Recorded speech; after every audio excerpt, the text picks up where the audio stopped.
Хайкел түзүші, оларны түзүклендирип тертипке кетирүүчү ийгиликтүү райондаштар болуу кубандыра. Федоровкада узган ел жеңүү күнүнө хатыр мемориал комплекс сафка басты. Онда авылдын согушка кеткен 64 кишиси орун алды. Олардың яртысы яуда башларын салган, биришлери согуштан соң читте гомер иткән.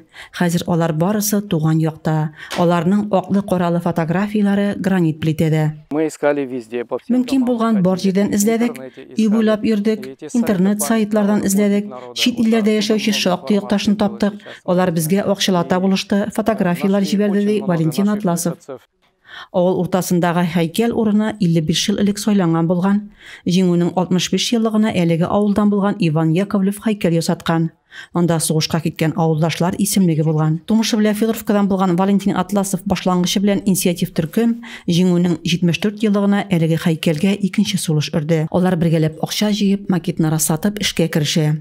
Мемориал комплекс сугышчыларның фотографиялары белән диварлар, шуң белән купол, тыл ветераннары исемлеге алган гранит хайкелдән гыйбарәт. Әлеге исемлектә исә тылда хезмәт куйган иң өлкән ветераннар.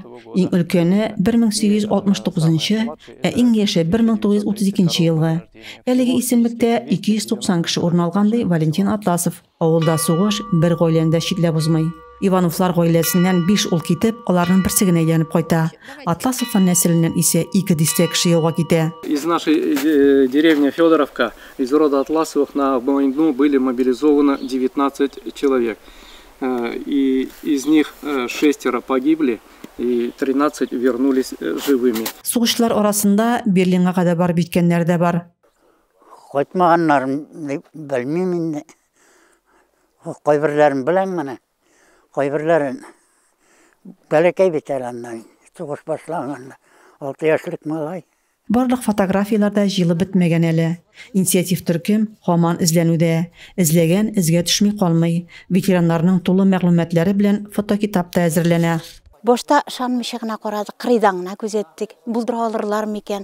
Ул бит бәләкәй, финансларда юк дип. Ләкин егетләр шундый упорный булдылар, үзләренең максатларына ирештеләр. Бүтән авыл белән, туган тумачалары белән, әллә кайларда яшәгән кешеләр белән бергәләп күтәрелеп, менә шушы комплексны булдырдылар. Федоровка социаль объектлар белән шаулап торган авыл була. Хәзер кичерәеп калса да яшәргә тырыша. Активлар чишмәләр төзекләндерү, елга аша яңа күпер салу, бүгенге көндә бер бинасы да сакланмаган мәктәпнең музеен булдыру нияты белән йөри. Якын тирә авыллардан 300 укучы йөреп укыган Федоровка мәктәбе республикада мәгълүм уку йорты була. Музей, мәктәп тарихы, данлыклы укучылары турында сөйләячәк. 12 зданий. Из них 3 корпуса это были учебные, потом 3 корпуса это были интернаты, потом мастерская была, потом учительские дома были, потом арсенал был, столовая, склад, лошадь была школьная. Активлар музей булдыруны быелгы җәйгә планлаштыра. Сугыш ветераннары турында да эш дәвам итә. Федоровка тарихи вакыйгаларны мәңгеләштерүче һәйкәле, музей булган авыл булачак. Ә аларда хәтер-хәтирә яши. Рәзимә Кашапова, Илюя Казамарова, Зәй хәбәрләре.